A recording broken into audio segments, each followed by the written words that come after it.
Hi dears, അസ്സാം വലൈക്കും, welcome back. ഇന്ന് നമുക്ക് വെറൈറ്റി ആയിട്ടുള്ളൊരു സ്നാക്ക് റെസിപ്പി ആയാലോ.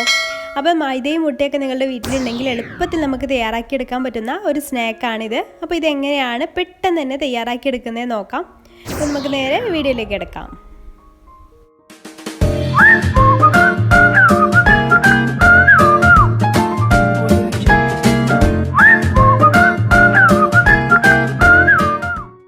ആദ്യം നമുക്കതിലേക്ക് വേണ്ടത് ഒരു കപ്പ് മൈദയാണ്. ഒരു കപ്പ് മൈദ ഞാനൊരു ബൗളിലേക്ക് ഇട്ട് കൊടുത്തിട്ടുണ്ട്. പിന്നെ അതിലേക്ക് ഞാൻ സ്പെഷ്യലായിട്ടൊരു ഇൻഗ്രീഡിയൻറ്റ് ചേർക്കുന്നത് ഒരു ടീസ്പൂണ് ചാറ്റ് മസാലയാണ് കേട്ടോ. ചാറ്റ് മസാല ചേർത്ത് പ്രത്യേക ടേസ്റ്റാണ്. പക്ഷേ അതില്ലാന്നുണ്ടെങ്കിൽ അത് ഒഴിവാക്കേണ്ട, സ്കിപ്പ് ചെയ്യാം, അത് കുഴപ്പമൊന്നുമില്ല. പക്ഷെ അതുണ്ടായ വേറെ ടേസ്റ്റാണ്. പിന്നെ അതിലേക്ക് ആവശ്യമായിട്ടുള്ള ഉപ്പ് കൂടെ ചേർത്ത് കൊടുക്കുക. എന്നിട്ട് അതെല്ലാം കൂടി നന്നായിട്ടൊന്ന് മിക്സ് ചെയ്ത് കൊടുക്കുക. ഇനി ഇതിലേക്കുള്ള കറക്റ്റ് വെള്ളത്തിൻ്റെ അളവ് ഞാൻ പറയുന്നില്ല, കുറച്ചായിട്ട് ഒഴിച്ചു കൊടുത്തിട്ട് നോക്കിയിട്ട് വേണം കുഴച്ചെടുക്കാൻ. നമ്മൾ ചപ്പാത്തി മാവിനൊക്കെ കുഴക്കില്ലേ, ചപ്പാത്തിക്കൊക്കെ കുഴക്കുന്ന ആ രീതിയിൽ വേണം ഇത് കുഴച്ചെടുക്കാനായിട്ട്. നല്ല സോഫ്റ്റായിട്ട് കുഴച്ചെടുക്കുകയും വേണം. നല്ല സോഫ്റ്റ് ഉണ്ടെങ്കിൽ ഇത് നല്ല ടേസ്റ്റ് ഉണ്ടാവുള്ളൂ, അല്ലാന്നുണ്ടെങ്കിൽ ഹാർഡായി പോവും.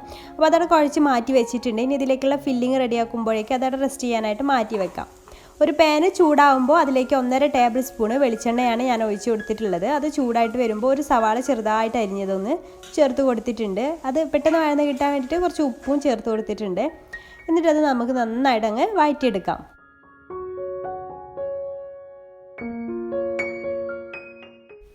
ഇനി ഇതെല്ലാം കൂടി വഴന്ന് വരുമ്പോൾ അതിലേക്ക് 1 ടീസ്പൂണ് ഇഞ്ചി വെളുത്തുള്ളി ചതച്ചതാണ് അത് ചേർത്ത് കൊടുത്തിട്ടുണ്ട്.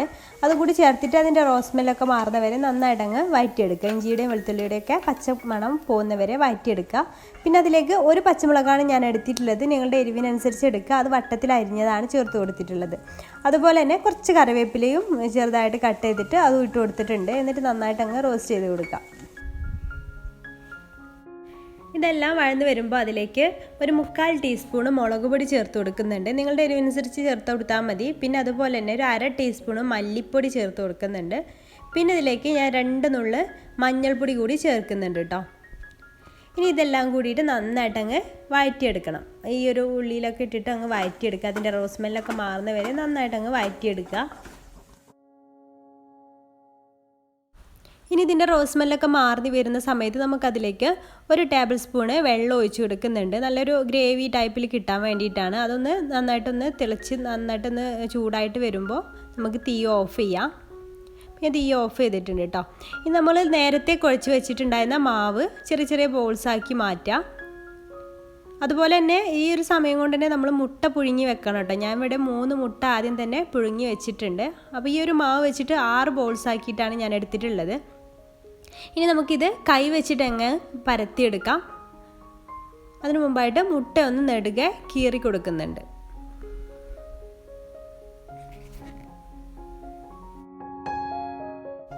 ഇനി ഇത് കഴിഞ്ഞിട്ട് നമുക്ക് നമ്മൾ ബൗൾസാക്കി എടുത്തിട്ട് ഓരോ ബൗളും കയ്യിൽ വെച്ചിട്ട് നന്നായിട്ട് അങ്ങ് പരത്തിയെടുക്കുക.